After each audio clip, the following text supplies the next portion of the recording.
The broadcast is now starting. All attendees are in listen-only mode. Good afternoon, everyone. Today is Wednesday, August 17th. I'm Caroline Bailey, a Professional Development Coordinator for the Developmental Disabilities Administration. We welcome you to the Maryland Community Practice for Supporting Families webinar series. This session is webinar number 3, titled Transition. This session is being facilitated by Marianne Kane-Bresci, Director of Family Supports for DDA.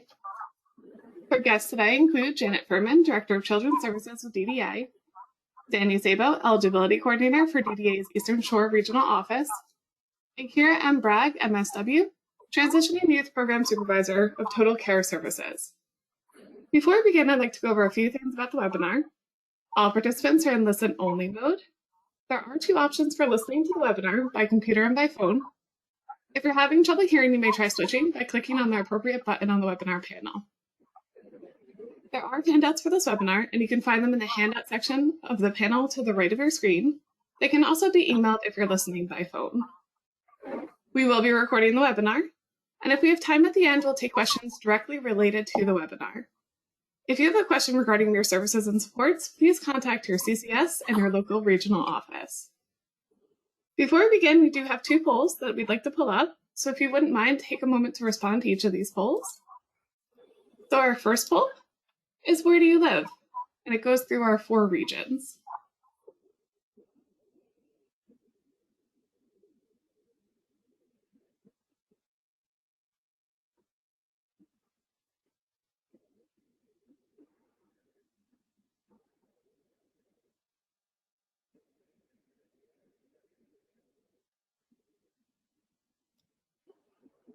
So we have a lot of votes already, but we'll give it about another 10 more seconds.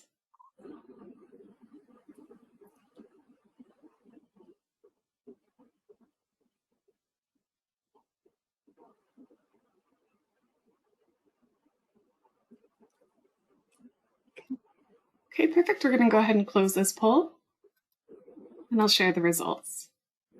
So we had 44% of participants today are in the Central region, 17% are in the Eastern region, 33% are in the Southern region, and 5% are in the Western region.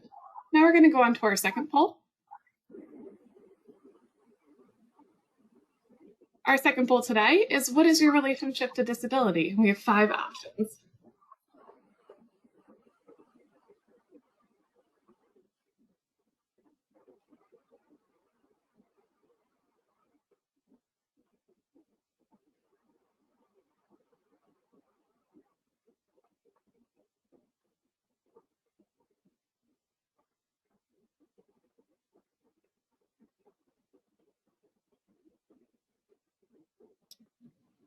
So we've received a lot of responses already, but we'll give it another 10 seconds.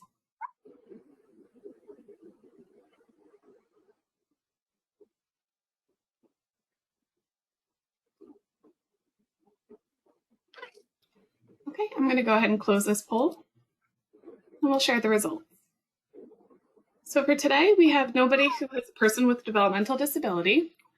38% of people are family members. 22% are coordinators of community services. 20% are DDA providers, and 20% are considered other. So that was our last poll for the moment. So I'm going to turn it over to Marianne Kane-Bresci. Good morning, Marianne. Good morning. Thank you, Caroline. And on behalf of the Maryland Community Practice for Supporting Families, I just want to welcome all of you to our webinar on transition. The purpose, for those of you who are new to this, to the webinar series, the purpose is to bring individuals with intellectual and developmental disabilities, family members, families, and others together to connect and share information in an effort to, in hopes of learning from one another, all in an effort to support one another as we move through life. Initially, when this webinar series got started, it was about COVID, but now we're just talking about moving through life. Throughout this series, we discuss and address a variety of topics and concerns individuals and families face in everyday life. And we do this with our invited guests and subject matter experts, and always through the lens of Charting the Life Course framework.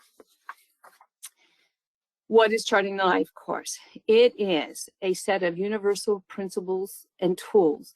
It its fundamental principle states that all people have the right to live, love, learn, work, play, and pursue their aspirations in the community. It was developed out of the University of Missouri, Kansas City's Institute for Human Development, Family to Family program by people with disabilities and their families. And it was developed in order to help other people with disabilities and families create a vision for a good life. Think about what they need to know and do, navigate and develop supports, services, and resources that they'll need and maybe even have to develop, discover what it's going to take to live lives of their choosing and do it. At its core, Charting the Life course views the person within the context of family, however family is defined, and community, according to those things that are important to him or her and important for them. And it also considers the critical role that families play in the lives of their family members with intellectual and developmental disabilities. We know that families are the backbone of the service delivery system. And if they are to continue to support their family members, particularly through transition, then we, DDA, our systems, need to provide you with the information you need to do so. So to that end, our goal today is to provide you with an understanding of what this process looks like, and hopefully, and other information as well, and hopefully answer any question you might have. But in addition, we want to offer you some tools to assist you as you are working with your transitioning youth to think about who they are, what's important to them and for them, and not just health and safety, but what do they really want to do? And I know that can be challenging to know sometimes, but where do they also want to live? And with whom do they want to spend their time? And of course, support. What is the support that they'll need to achieve this? You know, figuring these things out isn't easy. There are many factors can make answering these questions very challenging. That said, as a parent who uses Charting the Life course regularly to assist my daughter and our family in figuring out what she wants and needs, as well as the support she's going to need, I and our family find these tools incredibly helpful. This first tool, the booklet on the left-hand side, Focus on Transition to Adulthood, and it's literally 4 pages, 2 pages on either side. It offers just wonderful questions, big questions related to each life domain. You know, I find, just being a human being, that often when we are in the midst of a challenge, it's very difficult to step back and look at the bigger picture. And what this does for you is provide you with these questions that get at, I think, in an easier way, who is the person and what's important to and for them, and what do they want out of their life. So I find this incredibly useful. And then the handout, Exploring Life Possibilities, offers you different scenarios, different types of services and supports that are available to your family member, may or may not be available. Beginning at the bottom of the page, what is listed there are your more traditional supports and services. So when we were going through transition years ago, you know, I didn't really know or understand what might be available to Maggie. I just find this tool, for anyone who's not aware, incredibly useful. Not only does it list the traditional types of supports and services, but as you move up each column, it identifies other ways, other opportunities, and other ways to think about how your son or daughter could be served in a way that might better support them. Here is on the bottom of the page, we've got the website, and I really encourage you to go to the Charting the Life course Nexus website. They've got wonderful brief little videos that will walk you through their different tools and will really support you in doing so. And then finally, we have here is the person-centered planning portfolio. Now, I could spend the whole day walking you through this, but and I'm not going to do that, obviously, but I just thought it was important before we get into the process that you have some tools and a way to think about preparation and preparing for going through the transition. So what I love about the portfolio is that it provides spaces for you to think about what your son or daughter may or may not want. And not want is just as important as what they do want. It also helps you to think about what experiences have they had that have supported them in what they want, and those experiences that haven't. And then finally, on the left-hand side, the integrated support star. You know, the moment you have a vision for something, the moment you identify what you want, immediately what happens? Challenges or hurdles. The integrated support star can really help you to brainstorm around that particular challenge and help you to identify resources and supports that you might not know exist already and are there for you to take advantage of. So with that, again, please go to the website. Great little videos, they'll walk you through it, and I hope you'll do so, because in the end, the more you know and the better your sense of where you're headed, will just facilitate this whole transition process. It will make it easier.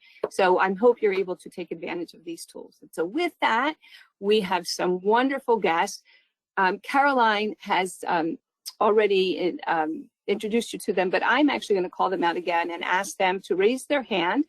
Danny, you probably figured out who he is, but I'm going to just introduce you first to Janet Furman, who is the Director of Children's Services with the Developmental Disability Administration. Janet, if just wave your hand. There we go. And then, of course, there's Danny Sabo, the Eligibility Coordinator with DDA in the Eastern Shore Regional Office. And then we were so fortunate to have Kiara and Bragg with us here today. She's an MSW and is the Transitioning Youth Program Supervisor with Total Care Services Incorporated. Thank you all for being here with us today. With that, Janet, I'm going to hand it over to you, and I'm going to let you and Danny and Kiara tell us all we need to know about transitioning. Thanks. Hi, thank you, Marianne. Good afternoon. So we want to talk today about the Governor's Transitioning Youth Initiative and transitioning youth overall. The Governor's Transitioning Youth Initiative began back in 1989, seems like a long time ago, and it began to earmark funds that were in the DDA budget for eligible students who were leaving school. Those eligible students are those who have a developmental disability as defined in our regulations, and who are transitioning from school to adult services at the age of 21. If your student happens to exit the school system at 18 or 19, you would be eligible for the Transitioning Youth Services when they're in their 21st year. Remember, these are specially dedicated funds. They're reauthorized every year by legislature. And the whole purpose of this is to have a collaboration and coordination partnership between all of the various players that are involved in the transition of youth from school to adulthood. It would include the DDA, the Maryland State Department of Education, Maryland's Division of Rehab Services, our coordination of community services, various people at the local school systems, and they're all there to support the transitioning youth and the family. They're going to be doing coordination, identifying the students who are going to be graduating. There's going to be outreach and information provided. Eligibility screening may be done if it hasn't been done already for DDA services. There's going to be a good facilitation from school to adult services, whether they're DDA services or other services that a student would transition into when they leave school. And then the bottom line is that we're going to make sure this whole process assists the youth in accessing the most appropriate supports and services for when they graduate. Next slide, please. So Marianne talked to you a little bit about the Charting the Life course tools, and this is one of many tools that's available.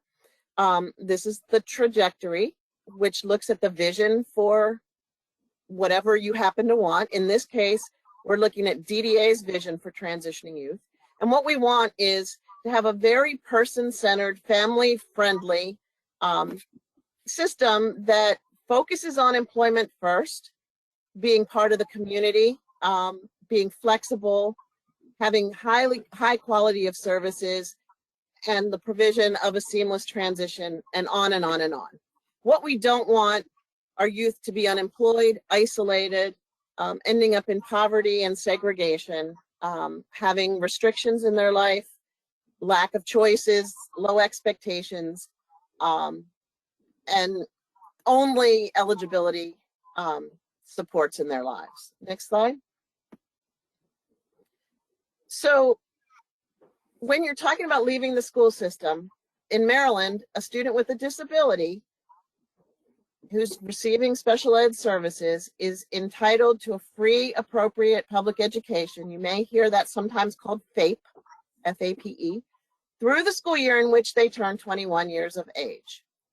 Or if they've met the requirements of a Maryland high school diploma or a Maryland high school certificate of program completion.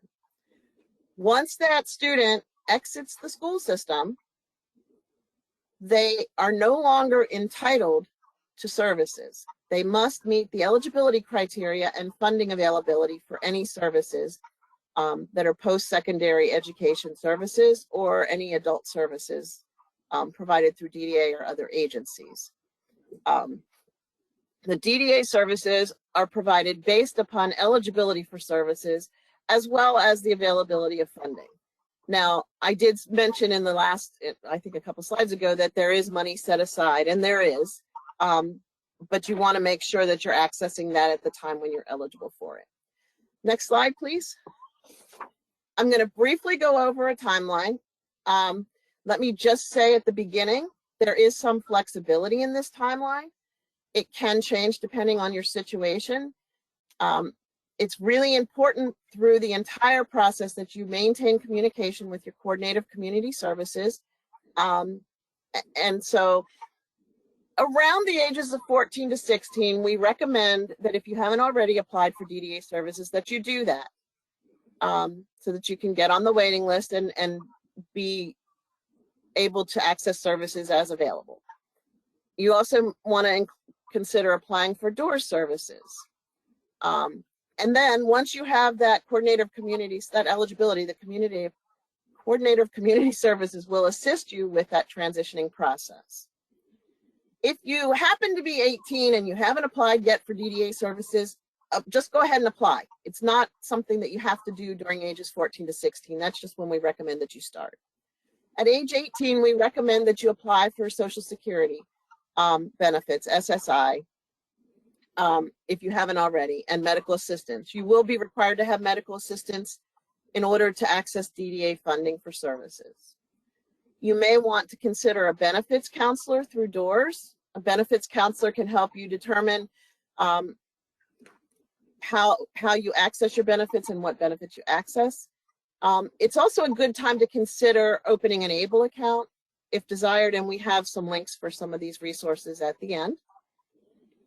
2 years before your student is exiting the school system, you really want to make sure you're learning about what is out there, what services are out there. Mary Ann shared a handout about a whole variety of types of services that might be available. So you want to see what's available in your area, what would be provided by DDA, what might be provided by DOORS, what might be provided in the higher education system, and learn about those services and the providers that you can get those services from.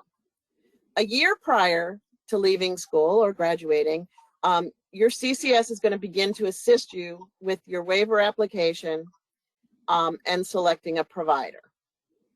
Next slide. July to December of your final year of school, it's a busy time. Everybody's thinking about ending school. Your coordinator of community services, CCS, will work with you to begin developing a person-centered plan, selecting a provider, and preparing the waiver application. January through March of your final school year, you want to make sure that person-centered plan is complete, and the CCS will work with you to do that. And then in April to May of the final school year, you'll want to make sure that the waiver application has been submitted. These deadlines on this page, if you meet these, ensure that you'll be able to start services in early July.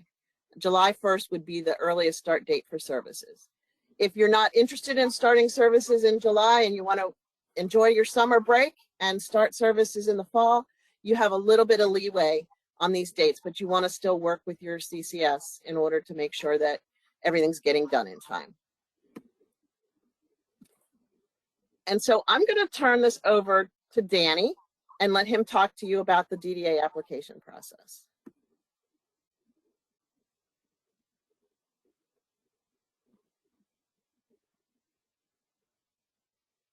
We'll try it again. Good afternoon. I'm going to discuss the DDA application process. And so to initiate the DDA application process, an individual needs to contact DDA or submit an application to one of the 4 regional offices. And the offices will be discussed later in this PowerPoint. Once the regional office receives the application, they will assign a coordinator of community services. The coordinator of community services will perform a face-to-face assessment, then submits the information via our LTSS Maryland with support documentation and their assessment. The regional office reviews the application packet and then we'll make a determination. If needed, the regional office will request assistance through a consultant. Once that process is done, the regional office will complete the final determination and notifies the applicant. If the applicant disagrees with the DDA eligibility determination, they have the opportunity to request a reconsideration, a case resolution conference, or a Medicaid fair hearing.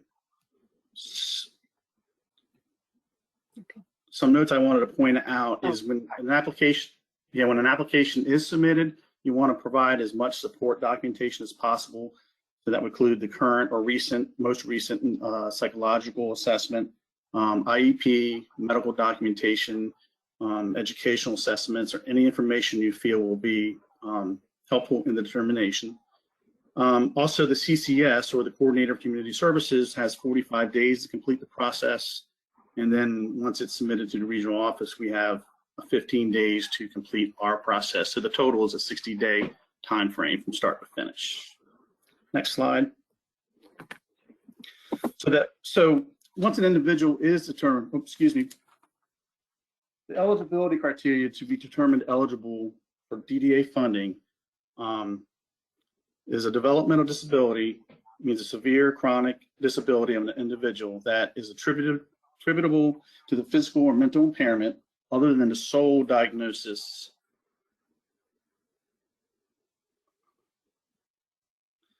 of mental illness, or to a combination of mental and physical impairments, is manifested before the individual becomes 22 years old, is likely to continue indefinitely, results in an inability to live independently without external support or continuing regular assistance, and reflects the need for a combination and sequence of special interdisciplinary or generic care, treatment, or other services that are individually planned and coordinated for the individual. Next slide, please. So once an individual is determined eligible or fully eligible for DDA, they are placed in a priority category. There are 3 priority categories. These categories are in the order of priority in which applicants receive services. So crisis resolution means an individual is in a crisis or an emergency situation, such as abuse, neglect, homelessness. Crisis prevention means you will be in a health or safety crisis within the next year, such as having a caregiver, older caregiver, 65 and older. Current request means that you want services or need services, but health and safety are not an immediate need. Then we have a future need registry for individuals who receive other services. They could be on the autism waiver, and their status would be updated when the individual turns 18. Now, our LTSS Maryland system will alert DDA when an individual turns 18, and that individual will be notified. Priority category will be changed to one of the top 3, and the CCS choice letter will be sent. Now, if an individual is in the future need category, they can also contact a regional office to request a change in status prior to the individual turning 18 years old. And then if an individual is determined eligible and placed in a priority category, if the needs change, the individual needs to have that category adjusted, they would contact the coordinator of community services, and then they would work with the regional office to make that change. Now I think we are going to go back to Janet. Excuse me, Janet, before we hear from you again, this would be a great opportunity for us to do our third poll. Caroline, can you bring it up? And it's regarding whether or not your family member is receiving services, I believe. Absolutely. Yes. Thank you. So our third poll question is, are you or the person you support receiving services through DDA? And our three options are yes, no, and I'm not sure.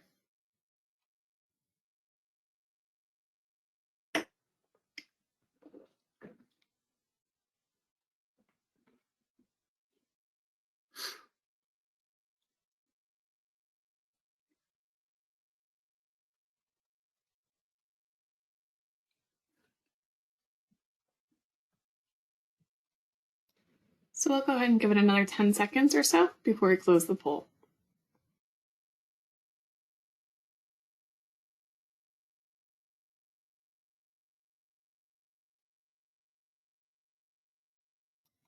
Okay, we'll close the poll and share our results. So the results for this poll, we had 47 people say yes, 47% of people say no, and 7% of people say I'm not sure. Thank you, Caroline. And it's all yours, Janet. Okay, so transitioning from high school can be a really exciting time for young adults and their families, considering the options that they might have for the future and helping to navigate a path toward a good life as adults. As with any change in life, the process can also be really stressful. I have 5 adult kids, and every transition was probably more stressful to me than it was to my kids, but it was stressful. So transitioning youth and their families, special education staff, the DDA coordinators of community services, DDA providers, and the DDA regional offices each have some shared support roles to provide information and support prior to and during the transitioning process. And we're going to talk about that a little bit. Next slide.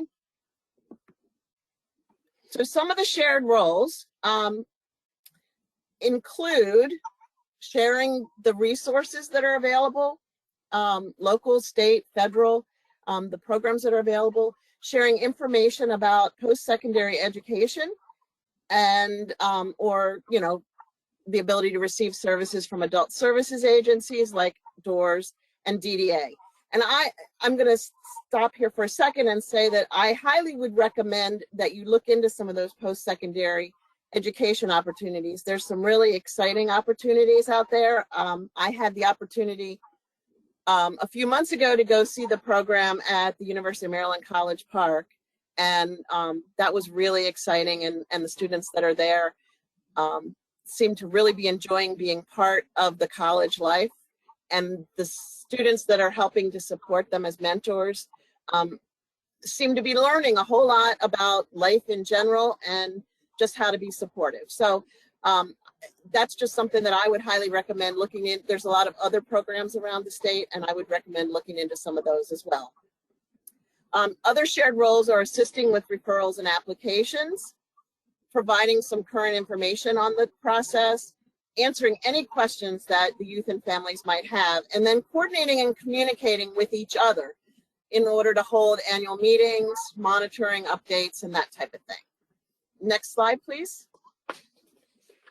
So one of the most important role in this whole process is the transitioning youth and their family. And it's really important as a transitioning youth or as a family member to support your transitioning youth in sharing your vision for your life. Discuss adult service options. My son was in high school. Actually, he may have said this in middle school, but I think it was high school. He decided he wanted to be a Supreme Court judge. That was his goal in life. And we talked about it for a while, and he realized that he needed to go through college and then law school and then be an attorney and then be a judge, and that it was a whole long process. And he said, never mind, I'm going to do something else. So I think it's good to discuss what the students are interested in, why they're interested in it, and what's available. You want to meet with your CCS and your team, participate actively in developing your person-centered plan, follow up with any requests that are made of you. Sometimes you'll be asked to provide some documentation or to sign some papers or to meet with someone. So please do follow up with those. If it's not a convenient time, just say that and ask that if you can do it at a later time. Ask questions about anything that you might have or not understand. Go ahead, Marianne. Yeah, sorry about that. No, that's okay. So we saw earlier DDA's vision for transitioning youth. And this is something that was put together not by a transitioning youth or family, but it's just a sample of what a family or transitioning youth might have as their vision for the future. They might want to have some choice. They might want to have a job. They probably definitely want friends, possibly further education, volunteering, a sense of purpose and belonging, safety, fun, money. I don't know anybody that doesn't want money. They definitely don't want to be lonely, frustrated, not have any money, or be afraid. And each youth and their family should think about their own vision for the future, and you can customize this tool to meet your own preferences. I feel like it's a really good idea to start thinking about this even before you might meet with your coordinator of community services, so that you have an idea of what you want to ask for and what you want to talk about in those meetings. Next slide, please. Okay, so the special education teacher and/or case manager does have an important role in the transition. They're responsible for developing, implementing, and monitoring an IEP based on the assessed strengths and needs of each student. Every student, beginning at age 14, needs to be looking at transition as part of their IEP. And this plan is going to identify what the student's post-secondary goals are, and their IEP goals should move them in that direction. The special ed teacher and/or case manager also needs to link families and students with other agencies, resources, and services during that time when they're in school. And for our next slide, I'm going to turn this over to Kiara. Thank you so much, Ms. Janet and Mr. Danny, for that detailed information that you provided to our families. I definitely kind of want to piggyback on something that Ms. Janet said initially at the beginning of this webinar. The timelines have changed, although they kind of still go in that order. You know, facing the pandemic, we are facing deadlines, and many different obstacles are coming our way, but we are still going through that process and the transitioning with the students. Mr. Danny also spoke about something that's very important, and oftentimes families will call and say, hey, Kiara, you know, I'm already in a DDA waiver. And I'll look it up and I'm like, you know, you're not in the waiver, you just are on the DDA wait list. So there is a big difference, and oftentimes we have to redirect the families and give them a little bit of assurance on explaining what is the difference between being on a DDA waitlist and being on a DDA waiver. And that's when your coordinator, also known as the CCS, will come and help the families. So a little bit about what the CCS does is, one of the things that we do is we will assess the needs and the wants of that student once they are coming out of school. So we would love to attend that last IEP meeting. I really encourage all the CCS to attend that meeting, because you get to learn a lot about the student and what services they are currently receiving at the time. Oftentimes, some students may need that one-to-one when they're going to a provider. So you want to make sure that information is included in that IEP, so that when we send the IEP to DDA, they have information concerning why does this student need a one-to-one when they're with the provider, so therefore we're able to justify the needs. Also, different things such as a behavior plan. A lot of students may need a behavior plan when they are accepted into a provider. We want to be able to provide DDA with that information. A lot of students may also need residential services depending on what their current situation is. They may have elderly caregivers, they may be facing homelessness, or they may be in foster care. So we want to make sure that we are painting this picture on who the student is and what their needs will be. Also, we want to make sure that we're focusing on the students' desires. A lot of them come out of school and they're ready to work. Like Ms. Janet said, we love money. So who doesn't want money? So we want to make sure that we are including that in their person-centered plan. Now, you'll have multiple meetings with your CCS. You'll have that introduction meeting when you're meeting the whole team. You'll find that some of the students are in the autism waiver, so we want to make sure that we work closely with that case manager, because you cannot be in 2 waivers at the same time. And I know with the pandemic, there was an extension for a lot of the students with the autism waiver until about October of this year. So we want to make sure that we have the appropriate disenrollment date, so that way the DDA waiver can take effect, possibly within that next week once they are disenrolled from the autism waiver, because a lot of families don't want to have that gap in service. And it makes a lot of sense. Families have to go to work. So we want to make sure that we're working well with the autism waiver coordinator. So we'll talk about those things at the introduction meeting, the IEP, and then we'll have our person-centered plan meeting. Now, Ms. Mary spoke a whole deal about the person-centered plan meeting. I loved it. It basically tells us the story of who this student is. What do they want? What does a quality life look like for me? You want to make sure that you're providing all those details. What are some risks? You know, some students aren't aware of different safety procedures. So it's a risk for them to go out into the community and not have that one-to-one support. So what do they need? What does that look like? Some students may not be able to eat on their own. They may be prone to choking, so their food may need to be cut up when they're out engaging in the community. Those are different things that we want to make sure that are within that person-centered plan. You know, what do people admire about him or her? What do they like? What are some of their triggers? You want to make sure that you're painting this picture, so not only does DDA see it when they're reading and approving this plan, but you have something to provide the providers with, so that they can see, okay, this is what we're going to need when this student comes to us. This is the type of staff we're going to need. This is the type of training that we're going to need. Because you want to make sure that everybody is safe at the end of the day, and you're meeting, you know, the student's needs. So at that person-centered plan meeting, we're going to talk in depth about a whole bunch of different things. We're talking about employment. We're talking about health. We're talking about, what does a typical day look like for me? Do I know how to get myself dressed? Am I regulating my own water? A million different things we'll talk about at that meeting. We're just, and it's more of a to know each other. We don't just want to ask questions the whole time. You know, we want to learn you. Also, at that meeting, we'll talk about the different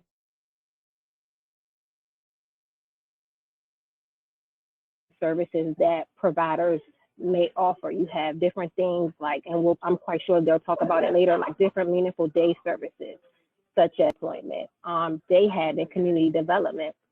We'll talk about how those services can be implemented. You can either go a traditional route or you go a self-directed route. Traditional route is when the provider is in control of everything, and self-directed is when it's like you have your own business and you're in control of everything, scheduling, different activities, and who you hire and your budget.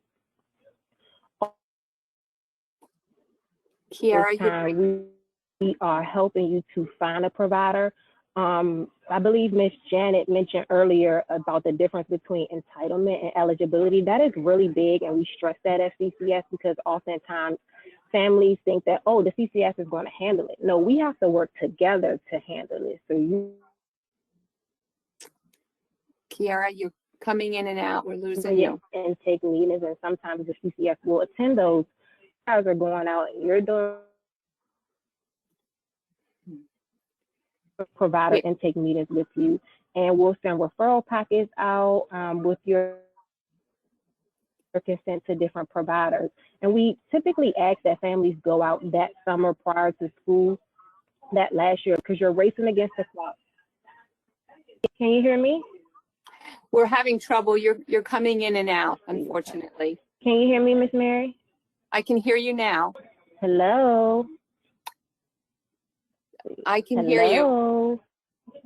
Okay. Yes. We can hear All you. right. Can you hear me now? Yes. Yes. Yes. Okay. All right. Perfect. So we often ask the families to go out and to visit different providers. Okay. Perfect. So we asked our families to go out and visit different providers that summer prior to their last year of school or a little bit earlier, because you're racing against the clock and everybody's trying. Definitely with the pandemic, it has been hard, just for transparency, to find a provider. And Kiara, we're struggling with we're unable to hear you. Why don't we,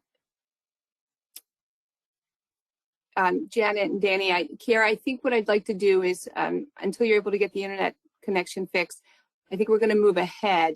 And then at the end, when we take questions, if folks have questions then for you, then you'll be able to answer them then. But thank you. What you've done so far is beautiful, and I appreciate it. But let's move on to the next slide. Whoops, and now my slides aren't moving. Hold on a second. And again, we'll send referral packets out to those providers. And we'll also include those services that you are interested. We'll do is the waiver application, funds, DDA. And then that kind of just a good thing about when you apply for this thing for Medicaid, if you haven't done so already. Okay. And you apply now. So that this whole process can take about 6 months. Can you guys hear me? Say that. Kiara? No. Okay, let's see. Better? Yes, it's not better. Okay. No. Kiara? Hold on 1 second. Okay, I don't have a way to contact her. Okay. Yes, I can hear you. Okay, Kiara, what I think I'd like to do is, because you're coming in and out, let's let folks ask you questions at the end. Okay, we're going to move on.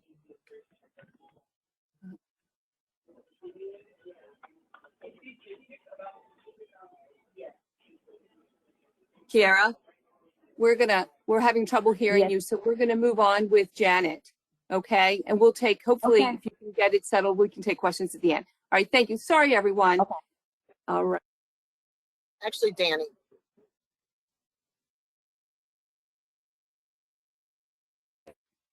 All right, I'm having difficulty here as well. I'm gonna have to change my screen up for a second. Hold on. Oh, boy.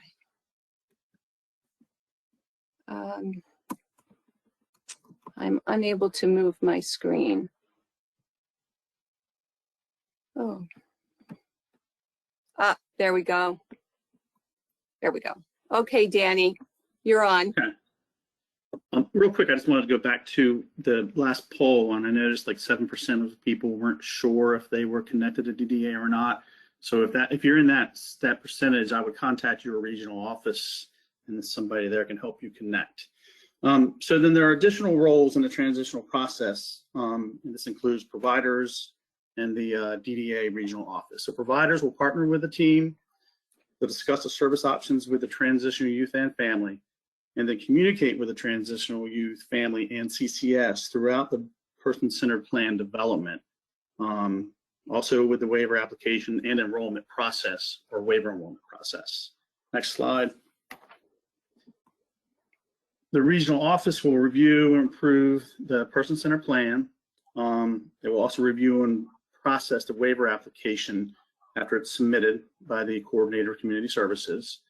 We also track the status to ensure that the transitional youth timeline is being followed and identify barriers, and then offer technical assistance to the coordinator of community services as needed to address barriers, issues, and any concerns that arise during the process. Next slide, please. And Kiara talked a little bit about the DDA service models. So when developing the person-centered plan, you have two service model options: the traditional DDA traditional service model and the self-directed service model. The traditional services, the services are provided by various DDA certified or licensed community agencies. Providers assume all responsibilities and as the employer of record, and participants and their families select the providers for approved services. In the self-directed service model, individuals are in control of their budget, which is a fixed dollar amount for the purchase of services and supports under the waiver. Individuals select and arrange the services and supports in their person-centered plan. individuals are the employer of record, so you can train, hire, and fire employees. Next slide. So the DDA has administers 3 different Medicaid waiver programs. We have the Family Supports Waiver, which is available to individuals from birth to 21, and it provides for various support services. The Community Supports Waiver is for adults 18 years and older, and it adds the Meaningful Day service option to the various support services. And then the next waiver is the Community Pathways Waiver, again for adults 18 years and older, and it would allow individuals to access the residential services along with the Meaningful Day, employment, and the support services. Next slide. So the process to start the service, when individuals are eligible to apply for a DDA waiver, or they are when they are elevated to the either crisis resolution priority category status we discussed earlier, or in our case here, because we're focusing on transitional youth, it would be the Transitional Youth Initiative. So at that time, the CC, or Coordinator of Community Services, will inform the person of the opportunity to apply for a waiver. Then the coordinator will facilitate a person-centered planning meeting, which we've discussed a little bit here today, with the person and the team. The health risk screening tool and support intensity scale are completed. Unmet needs are identified. Service models, service and providers are shared. Self-directed service budget is created if applicable. The person-centered plan is then submitted to and reviewed and authorized by the DDA. And once that is completed, the DDA application can be completed. The DDA waiver application can be completed and submitted to the regional office. That is reviewed, and once complete, an authorization to participate is completed. That is then sent to the Eligibility Determination Division, and they will review the entire packet and determine whether somebody is eligible for the waiver. Once the waiver is approved, then the individual will be enrolled and services can start. Next slide, please. So service options for TY funding are Meaningful Day services, day habilitation, community development services, and employment services, as well as the support services. Next slide. So the day habilitation, day services are intended to increase independence and develop and maintain motor skills, communication skills, personal hygiene skills related to specific habilitation goals that lead to opportunities for integrated employment. And the community development services, CDS, are activities, special assistance, support, and education to help individuals whose age, disability, or circumstances currently limit their ability to be employed or participate in activities in their community. And then career exploration is time-limited services to help participants learn skills to work toward competitive integrated employment. Next slide, please. So employment services, which is supported employment, which is transitioning to employment services. It's a variety of supports to help a person identify career and employment interest, as well as find and keep competitive integrated job. Employment discovery and job development, time-limited services to identify and develop customized employment options for people working toward competitive integrated employment. Ongoing supports, job coaching, follow-along supports, self-employment development, and coworker supports are available. And I wanted to look at a note here. So with this slide, I wanted to note that, sorry about this, I just lost my place.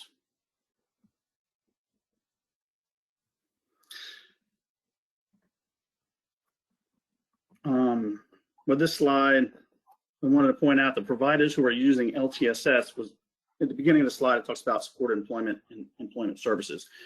Providers who are using the LTSS for billing will use employment services, which has a milestone payment. Providers who use PCIS2 will still use supported employment in that system of billing until they transition into LTSS. Next slide. And so this is a list of the DDA support services, and it indicates which waiver is needed for the service option. So a few of our supports, behavioral supports, personal supports, and respite care, which are actually available in all the waivers. So I would definitely look at this slide when you get an opportunity to review all the various support services. And I think it's back to Janet.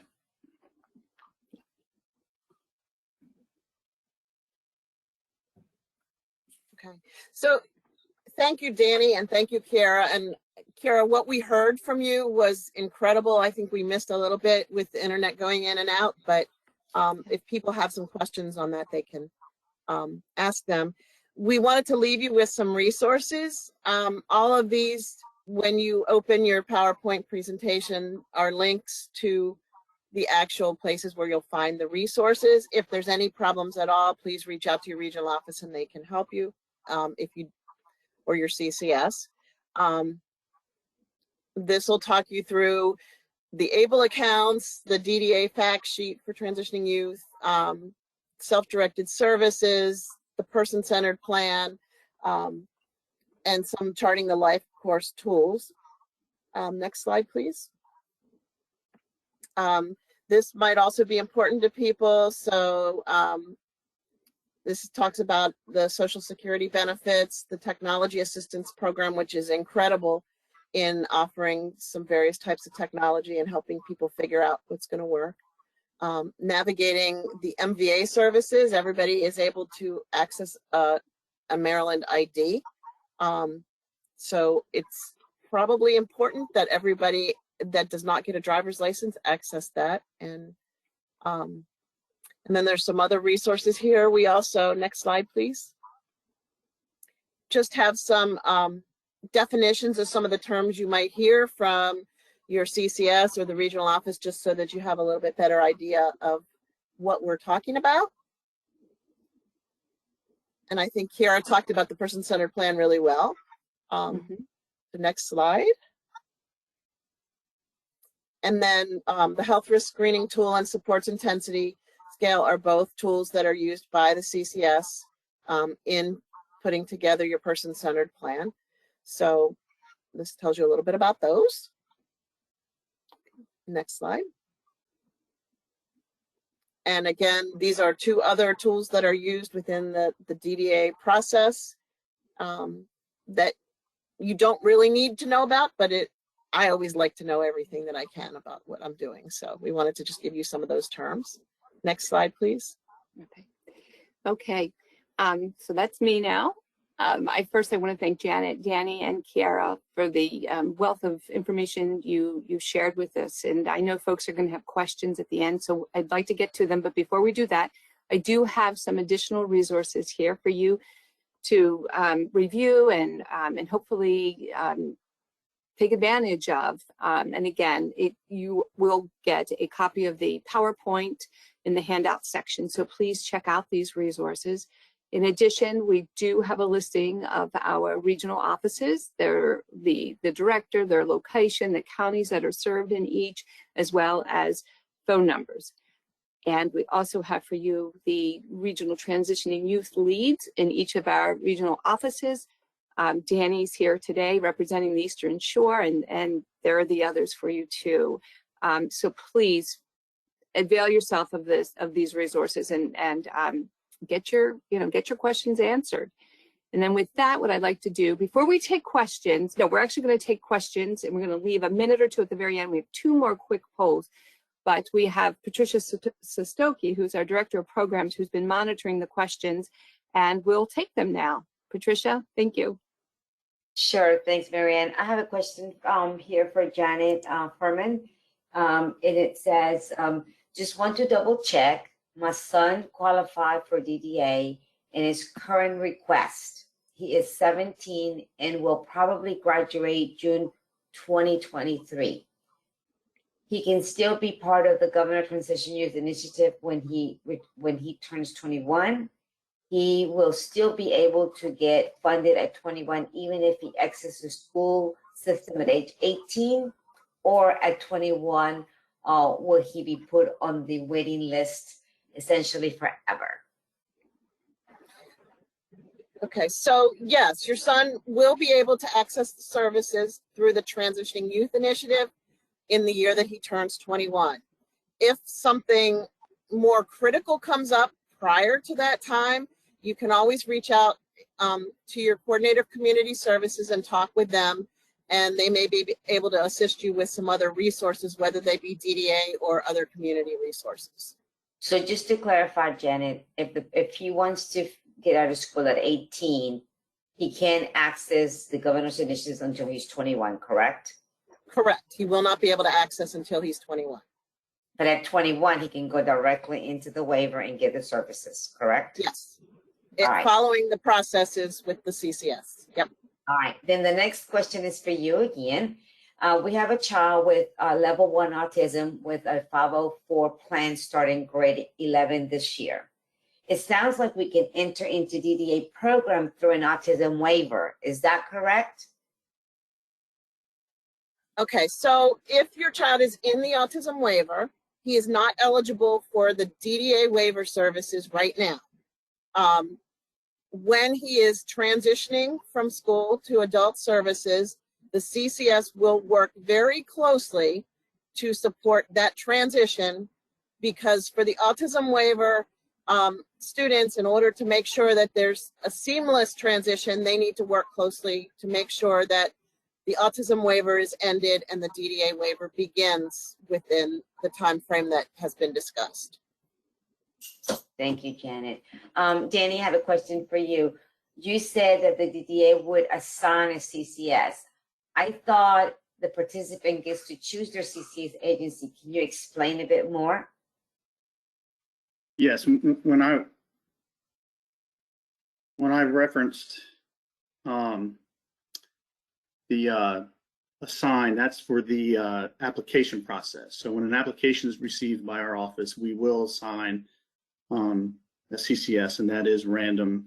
Sometimes people do request specific CCSs, but once you go through the process and an individual is determined eligible, and that during what you received a letter for eligibility, then you will receive a choice letter to choose the CCS that you want. Thank you. And I have one more for you, Danny. What happens if it's been more than 60 days and we have not heard anything about eligibility? Who do we go to? What do we do?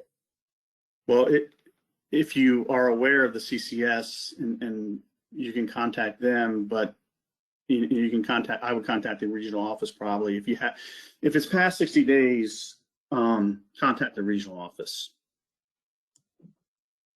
Okay, thank you. Kiara, I have a question for you. While it was hard to hear you, thank you. But when you were talking about developing the person-centered plans, what are the critical informations that families or the team needs to bring to the CCS to incorporate to create a good person-centered plan?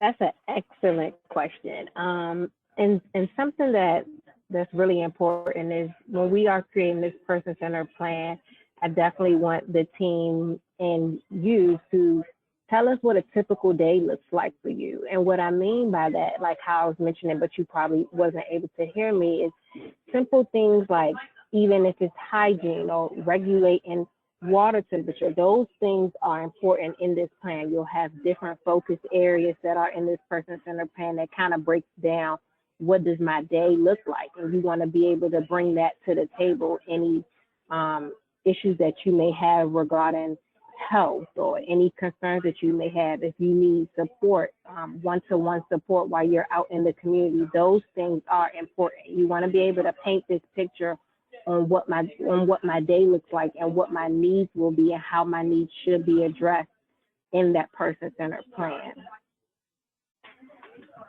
Thank you, Kiara. Marianne, I have one question for you. And it's a statement and a question. I am an autism waiver service coordinator. I don't attend these webinars a lot, but I do wonder, do you ever include self-advocates in these presentations to provide a well-rounded webinar on the information provided by different professionals and their viewpoints? Thank you for your question. We have. We absolutely have. and we are always looking to do so and will. So yes, we do. Great, thank you. Yes, we've had several ones where we had parents, advocates, people in self-direction and traditional services, and we'll continue to do that. The next one, Marianne, is, are the Charting the Life course materials available in Spanish, particularly the Exploring Life Possibilities page? Yes. Yes. Thanks, Patricia. Yes, they are. If you go to, and I've provided you with the website link, if you go to the Charting the Life course website and you've got the link in the PowerPoint, all of their materials, they offer them in Spanish as well as English. And there are some other languages that they're beginning to offer them in as well. And I have one more, and I think it could be for Janet or either Danny, either. When a student is age 18/19 and already found eligible and listed as a current request, how often should they expect to hear from their CCS, and what should those contacts be like? You want to take that, Danny? I can try. I do believe in current requests, I'm not 100% sure if it's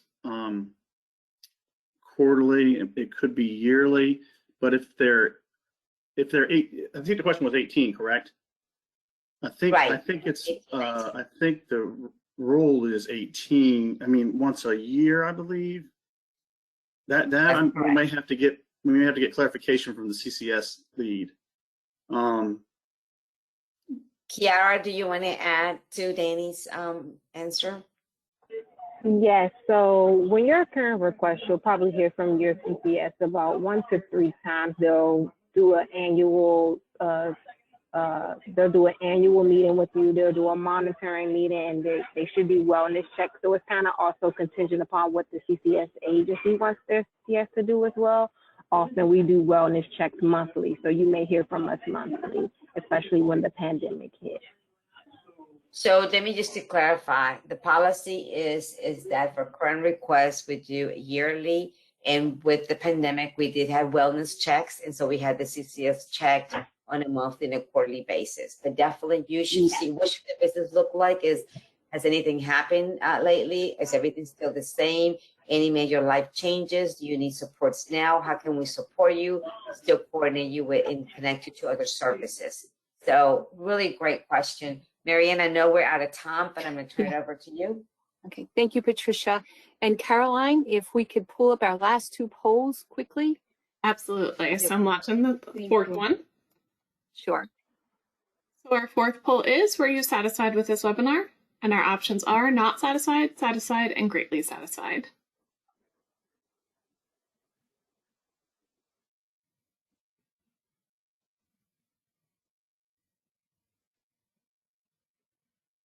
We'll give it about another 10 seconds and we'll close the poll.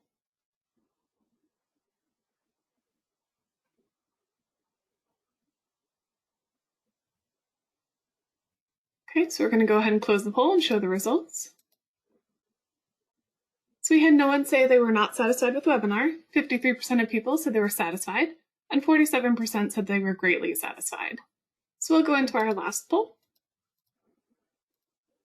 Our last poll is, depending on the topic, will you attend future webinars? And our options are yes, no, and maybe.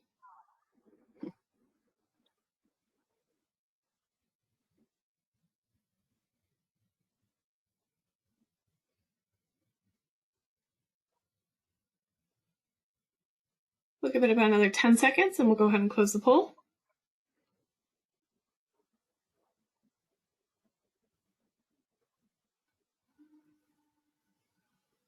Okay, I'll close the poll and share the results. 94% of people said yes, nobody had responded no, and 6% had said maybe. I'll turn it back over to Marianne. Thank you, Caroline. Once again, we thank you for being here with us today. I want to thank Janet and Danny and Kiara and Patricia for all of your work and being here today with us. And I just ask that you stay tuned for our next webinar, for information regarding our next webinar coming up in September. And with that, I'll close it out. And here's my contact information, and just have a wonderful day. Bye-bye.